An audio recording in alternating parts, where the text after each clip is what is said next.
دوستو آج کے اس ویڈیو میں ہم اردو شاعری کی جس صنف پر بات کریں گے وہ ہے مثنوی۔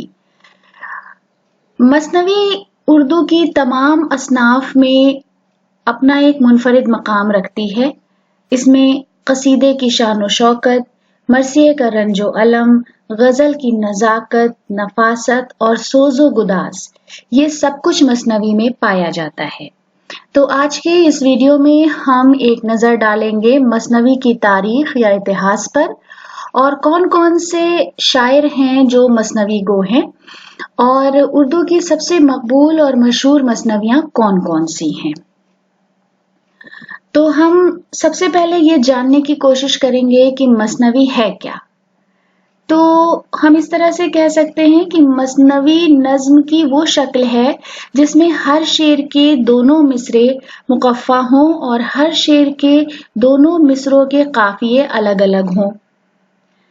تو اس طرح سے ہم سمجھ سکتے ہیں کہ مثنوی اشعار کی اس زنجیر کا نام ہے جس کی کڑیاں ایک دوسرے سے جڑی رہتی ہیں اور جن میں آپس میں ایک ربط، ایک تعلق، ایک رشتہ قائم رہتا ہے۔ اس کے بعد ہم دیکھتے ہیں کہ کون کون سے اجزائے ترکیبی ہیں، یعنی کیا کیٹیگری مثنوی لکھنے کے لیے آپ کے پاس کیا پیمانہ، کیا اسکیل ہوتا ہے۔ تو اجزائے ترکیبی کے لحاظ سے ہمارے پاس مثنوی کو 5 حصوں میں تقسیم کیا گیا ہے اور ہمارے پاس یہ اجزائے ترکیبی ہیں۔ سب سے پہلے ہے حمد و نعت، اس کے بعد مدح ہے فرمائے روائے وقت کی، پھر تعریف شعر و سخن ہے، اور پھر قصہ یا اصل موضوع ہے، اور آخر میں خاتمہ ہے۔ لیکن بہت سے مثنوی نگاروں نے ان روایتی پابندیوں سے گریز کیا ہے، اور ان میں سب سے اہم خواجہ میر درد اور میر تقی میر ہیں۔ ان شعراء کی ہجویہ مثنویوں میں حمد و نعت کے لوازم استعمال نہیں ہوئے ہیں۔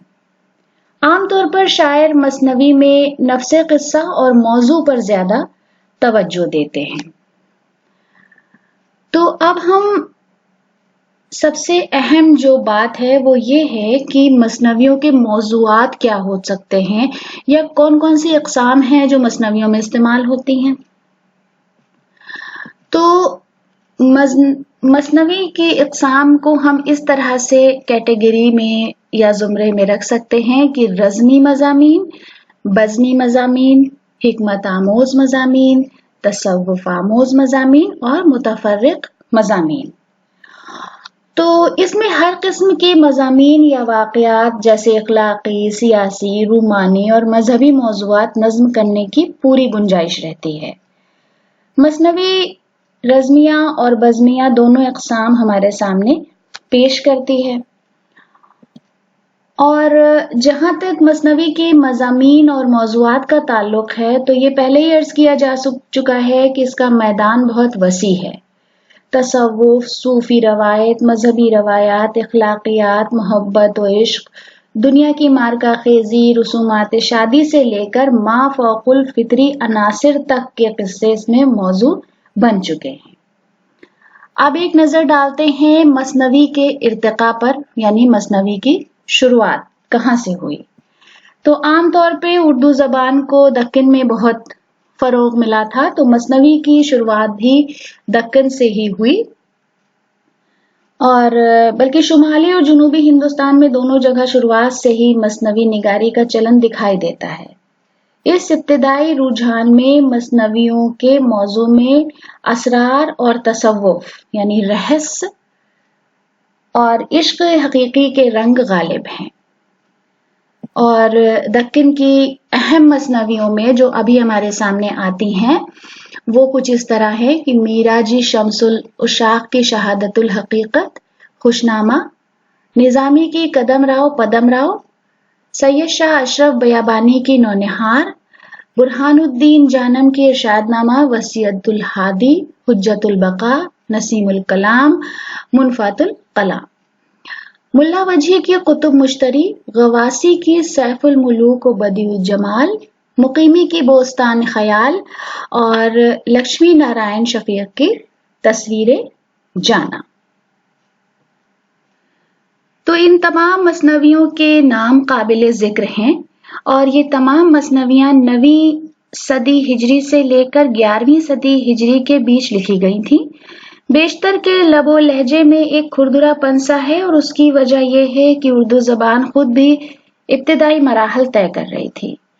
ये मसनवियाँ इस लिहाज से बहुत अहमियत की हामिल हैं क्योंकि इसी के ज़रिए आने वाले शोरा के लिए मसनवी की राह हमवार हुई थी और इन तमाम मसनवियों में वजही, नुसरती, मुक़ीमी और गवासी की मसनवियों ने अपने दौर के अदब को बहुत मुतासिर किया और न सिर्फ मुतासिर किया बल्कि अपने दौर के अदब का रुख भी मोड़ा था।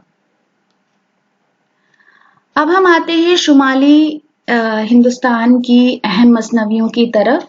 तो शुमाली हिंद में 12वीं सदी हिजरी की शुरुआत से अच्छी मसनवियों के नमूने मिल जाते हैं और इनमें सबसे मशहूर और अहम कुछ ये हैं: जाफर जटली की जफरनामा, औरंगजेब तोतीनामा, फाइज दहलवी की मुनाजात, दरमदा शाह वलायत, तारीफ होली, नजमुद्दीन शाह मुबारक आबरू की आराइश माशूक या आराइश खूबा, शाह हातिम की मसनवी सरापा, साकीनामा और वस्फ़े कहवा,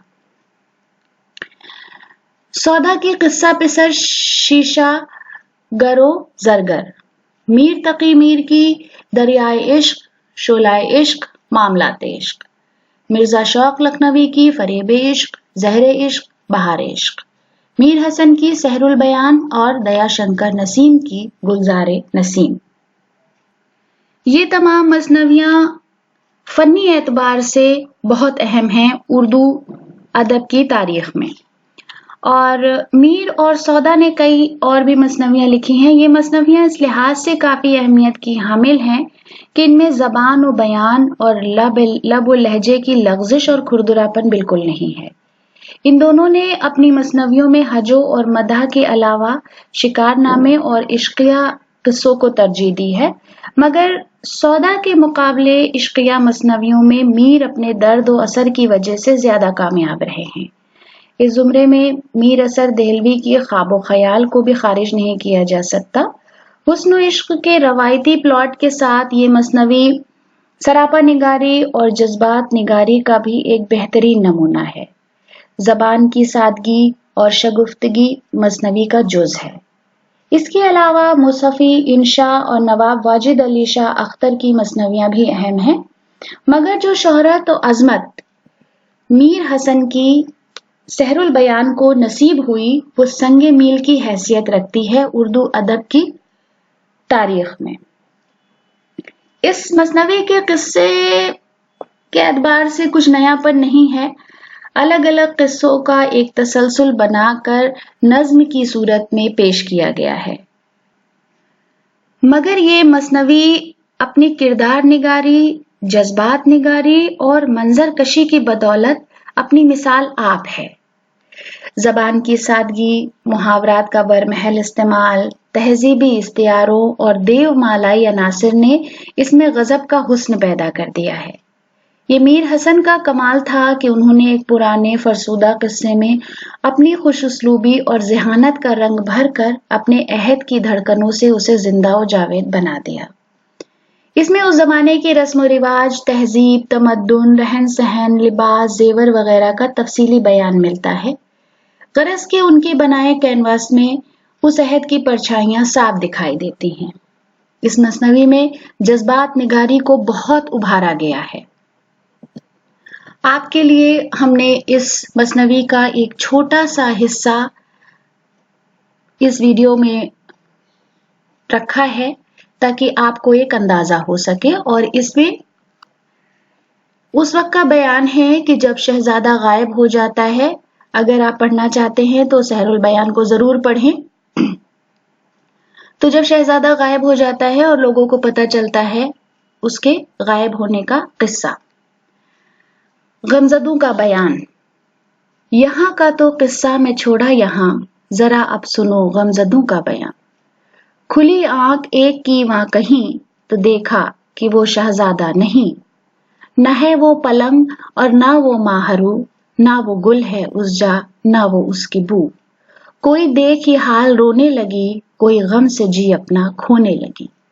तो देखिए कितना तफसीली बयान है किसी को ढूंढने का, या अगर कोई गायब है तो कितना तफसीली बयान है, तो इसमें जज्बात निगारी या मंजरकशी आपको साफ दिखाई देती है। उसके बाद हम बात करते हैं उर्दू की तारीख की एक दूसरी सबसे बड़ी मसनवी है सहरुल बयान के बाद, वो है दयाशंकर नसीम की गुलज़ारे नसीम। वैसे तो ये मसनवी निहाल चंद लाहौरी के नसरी किस्से मजहब इश्क का मजमून तर्जुमा है, लेकिन दयाशंकर नसीम ने इस बेजान से प्लॉट में अपनी फिक्र और फन की बेशुमार सलाहियतों से उसे जिंदा जावेद बना दिया। गुलज़ारे नसीम के बाद किसी का जहन मजहब इश्क की तरफ नहीं जाता। इस मसनवी में लखनऊ की शायरी की तमाम खुसूसियात मौजूद हैं। मंजर निगारी भी बेहतरीन है, मगर कहीं कहीं ज्यादा पुरतकल्लुफ मालूम होती है। तो हमने दयाशंकर नसीम की गुलज़ारे नसीम से एक मसनवी का हिस्सा चुना है इस वीडियो के लिए, और वो है हमद। शाख में है शगुफा कारी, है कलम का हमद बारी, है ये दो ज़बां से यकसर हक व मदहत पैगंबर, उंगलियों में ये हर्फ जन है कि मुतीय पंजतन है। इस पे हुई सुखन परस्ती, है ज़बां की पेश दस्ती। तो ये था गुलज़ारे नसीम का एक हिस्सा, और अब हम बात करते हैं एक तीसरी मसनवी की। वैसे इन मसनवियों के अलावा भी उस जमाने या उसके बाद लिखी गई नासिर, खातिम, अली कलक, मोमिन, मोहसिन काकोरवी की मसनवियां भी काबिल जिक्र हैं। ये मसनवियां ज़बान व बयान के लिहाज से अहम तो हैं, लेकिन फनी लिहाज से ज्यादा मुतासर कुन नहीं है। उसके बाद तीसरी एक मसनवी जिसे हम अक्सर और बेशतर याद करते हैं या पढ़ते हैं, वो है मिर्जा शौक लखनवी की मसनवी ज़हरे इश्क। और ये मसनवी भी बहुत बाअसर मालूम होती है। इसमें उन्होंने जज्बात और किरदार निगारी के साथ साथ हिस्सियत को भी अहमियत दी है, जिसकी वजह से ये बेहतरीन मालूम होती है। हमने इस मसनवी का एक हिस्सा चुना है आगाज दास्तान, यानी किस तरह से दास्तान का आगाज किया जाता है मसनवी में। एक किस्सा अजीब लिखता हूँ, दास्तान गरीब लिखता हूँ। ताज़ा इस तरह की हिकायत है, सुनने वालों को जिससे हैरत है। जिस मोहल्ले में था हमारा घर, वहीं रहता था एक सौदागर। एक दुख्तर थी उसकी माह जबी, शादी उसकी नहीं हुई थी कहीं। तो मसनवी अपने तमाम तर इम्कानात, वुसअते ज़र्फ, पाबंदियों से आज़ाद होने की वजह से आज भी हर तरह के मौज़ूआत के इजहार का बेहतरीन वसीला है। तो ये हमने कोशिश की मसनवी की तारीख और मशहूर मसनवियों को और उनके शोरा को समझने की। उम्मीद है कि आपको ये पसंद आया होगा। अगर आपने हमारे चैनल को अभी तक नहीं सब्सक्राइब किया है तो बराए मेहरबानी सब्सक्राइब करें दबिस्तान को। शुक्रिया।